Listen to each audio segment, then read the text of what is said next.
Olá, bem-vindos, bem-vindas ao Cultura em Foco do Instituto Legos. Inscreva-se no canal, deixe um like, comentários, sugestões. Acompanhe o Instituto Legos por toda a rede social, no Facebook, no Instagram, aqui mesmo no canal do YouTube, com muitos vídeos do Cultura em Foco e de outras atividades e áreas desenvolvidas pelo Instituto Lego. Nós, hoje, não é? Em particular, falaremos um pouquinho sobre uma obra sobre a qual eu tive contato recentemente, ouvindo uma entrevista, um bate-papo da autora. Eu estou falando sobre a obra Arthur, ou Arthur, um autista no século XIX.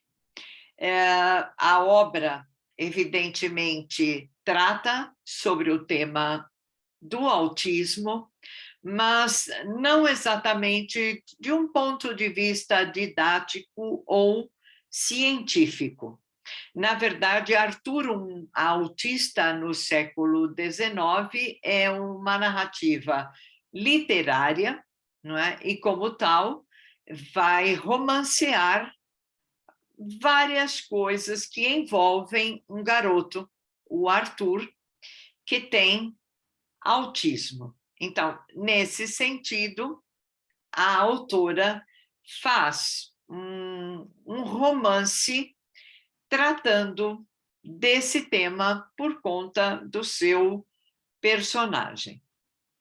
Bem, a autora Maria Cristina Kupfer é psicanalista, ela é professora da Universidade de São Paulo no Instituto de Psicologia e na Faculdade de Educação, e ela é diretora de um espaço chamado Lugar de Vida, que é um centro de educação terapêutica, com várias atividades lá desenvolvidas, inclusive com crianças autistas.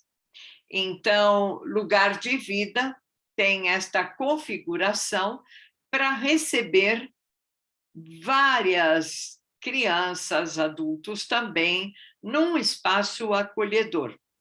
Então, aí vai o link para vocês consultarem o site e terem uma ideia do que eu estou falando a respeito desse lugar.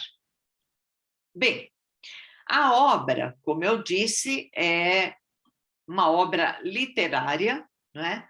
E, como tal, tem algumas configurações. Então, a obra tem, não diria capítulos, mas passagens divididas em 4 tópicos, não é?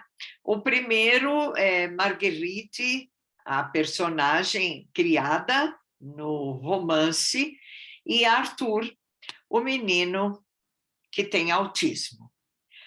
Um segundo momento da narrativa, porque nesse primeiro momento, quem narra é literalmente a personagem colocando toda a configuração, onde ela está, em que lugar, não é? Quem é Arthur, como Arthur chega à sua vida e tudo mais nesse momento.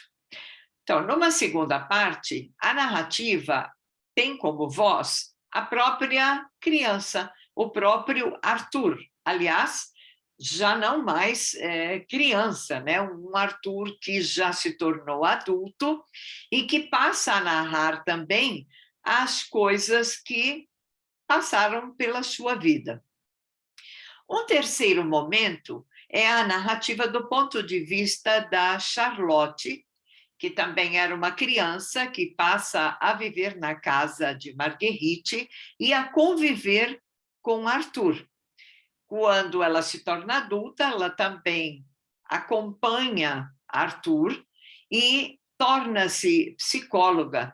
Então, nesse momento, ela relata o ponto de vista dela sobre essa narrativa, sobre o autismo, sobre Arthur. Em um quarto momento, o mágico mostra seus truques, é um momento em que a autora aparece, colocando como foi pensado o romance, que autores embasaram o romance, porque ela vai citando várias obras de uma maneira romanceada, mas vai citando. Então, ela vai colocando, inclusive informando ao leitor as considerações sobre o autismo, partindo do ponto de vista do trabalho dela terapêutico com crianças autistas e sobre o autismo. Bem, dentro da obra, algumas coisas podem ser logicamente identificadas. Sabemos que o autismo é conhecido pela nomenclatura científica como um transtorno do espectro autista. É um transtorno neurológico na criança que acaba gerando alterações, dificuldades, até ausência na interação social. E, inclusive, mudanças de comportamento, não é? De um momento para o outro. Normalmente, se identifica se uma criança tem autismo por volta do primeiro ou do segundo ano de vida. Isso, de uma maneira geral, é o que se denomina autismo.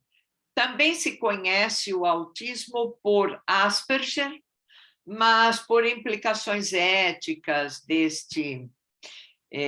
enfim, deste que estudou o autismo, não é? O nome acabou caindo um pouco em descrédito, então é comum que se ouça falar em Asperger ou autismo, mas estamos falando aqui do transtorno do espectro autista. Dentro da obra, como eu disse, embora seja um romance, a gente vai ouvindo algumas coisas sobre o autismo. Um trecho aqui colocado. Quem está falando é Charlotte, a criança que é amiga de Arthur, que também mora junto com ele na casa de Marguerite, não é? Mas, nesse momento, é a parte dela, naquele momento em que ela é a narradora e já se tornou adulta, ela é uma psicóloga e ela faz algumas colocações que ela vai transmitir a uma psicanalista, a uma estudiosa apontada dentro da obra. Então, ela diz: estou convicta de que não se trata de crianças deficientes mentais. Aliás, quem está dizendo isso é a profissional com a qual Charlotte está conversando. Então, ao contrário, essas crianças possuem uma inteligência que torna não improvável o surgimento de uma escrita em suas vidas. Por que a profissional está dizendo isso para Charlotte? Porque vocês viram, uma das partes da obra, ela é a narrativa do próprio Arthur. Então, significa que o Arthur do romance, ele escreve, ele apreende, ele se alfabetiza e ele consegue concatenar ideias a ponto de escrever. E a profissional está dizendo para Charlotte que é bem mesmo provável que as crianças autistas possam, sim, escrever. Um outro trecho. Charlotte me trouxe há já alguns anos um livro. Edouard Seguin, o Seguin, que é o autor do livro, escreveu essa obra em 1846. Então, Esta obra refere-se ao autismo. Quem está falando neste momento é Arthur, naquele trecho em que ele é o narrador. E ele está lembrando, não é, dessa obra que lhe foi entregue por Charlotte, sua amiga. E aí, esse autor, não é, segundo Arthur, é um bom observador, porque o autor diz que muitas das crianças ditas idiotas precisam que tudo se repita. Diz Arthur, o que ele, não é, Eduardo Seguin, não sabe é que a repetição torna tudo ordenado. E essa é uma das características observadas em autistas, não é? Que há uma certa repetição que beira a busca de uma ordem. Tudo está em determinado lugar. Isso tranquiliza o autista. Mas veja que o interessante, em 1846, portanto, lá no século XIX, já havia pensadores e, provavelmente, o autismo, não é? E também, muito provavelmente, hoje, a inclusão, toda esta questão sobre a qual nos debatemos, traz ao nosso conhecimento muito mais crianças e também adultos com o transtorno. Bem, numa experiência, quando Arthur está na escola e, de repente, ele começa a gritar, gritar, gritar, e ninguém consegue fazê-lo parar, nem achar uma solução, o professor, um pouco intuitivamente, coloca Arthur frente a um espelho, pensando que ele pararia de gritar. E, de repente, ele parou mesmo. Encarou o espelho e parou. Então, na narrativa, a autora coloca exatamente assim, Marguerite falando. Eu sei por que ele parou. Arthur gostou de ver seu contorno e isso o acalmou. Sua imagem fez a função dos panos com que gosta de se recobrir. O senhor François, que era o professor, tinha intuído a função do espelho. Sabemos nós, não é, que o estado ou o estádio do espelho é exatamente aquele momento que a criança, entre 6 meses a um pouco mais velha, se reconhece no espelho, diferente dos animais, não é? É o princípio da identificação. Nesse caso, intuitivamente, o professor teve lá um insight. Arthur, quando se olha no espelho, contrário de se imaginar feio e parar de gritar por isso mesmo, ele consegue uma função que substitui aquilo que, principalmente à noite, o levava a se cobrir, como a formar uma segunda pele, como a tentar formar para ele uma identificação difícil em quem tem o transtorno do espectro autista. Numa outra passagem,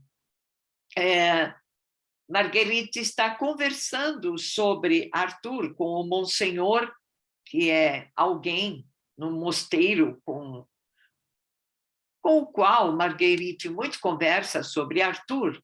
O Monsenhor diz para ela, a libido, talvez, não é, seja uma força poderosa, porque ele está fazendo Marguerite entender que o amor, e no caso aí essa questão da libido, possa ser a mola que proporciona, que também desenvolva esta mesma ação que faz a mãe em relação ao seu bebê. É uma formação de tato, de sons, e é interessante também lembrar que Arthur, assim como muitos autistas, são bastante sensíveis às sonoridades, às músicas. Na obra, por exemplo, este Arthur fictício, ele se encanta com o soar dos sinos. É preciso lembrar aqui também que a psicanalista trata neste romance de uma criança, mas colocando neste Arthur, como autista, todos aqueles pelos quais ela passou na sua clínica, no seu relacionamento, enfim, as crianças com as quais ela conviveu e que tinham esse transtorno. É interessante também que muitas vezes, e talvez hoje um pouco menos, né, como eu disse, por conta da inclusão que se faz, as pessoas chamam as crianças autistas, o autista de uma maneira geral, de idiotas, como aqueles sem qualquer senso, sem racionalidade e, portanto, sem inteligência. Mas é interessante porque no grego antigo a palavra idiota remetia exatamente àquele que é pessoal, ensimesmado, muito seu e que, portanto, não faz a interação social que fazem outras crianças. Eu deixo aqui a referência dessa obra, Arthur, um autista no século XIX, lembrando que se trata de um romance de uma deliciosa leitura que vocês farão em muita aventura rápida de 1 ou 2 dias, porque realmente Maria Cristina Kupfer se revela uma excelente romancista, além da psicanalista muito sagaz, que ela já é também. Então, eu recomendo a obra para vocês poderem entender um pouquinho do que eu coloquei aqui, dessa narrativa de uma pessoa, Marguerite, na França, que acolhe em sua casa uma criança com autismo e dali vai tirando considerações sobre o que entendemos pelo autismo por meio de Marguerite, essa personagem, e por meio de Arthur, esse outro personagem. Vou ficando por aqui agradecida, recomendando o link do site do Instituto e também do meu site, para que vocês possam acompanhar outras produções do Instituto Legos. Então, um abraço grande, continuem com cuidados e até a próxima.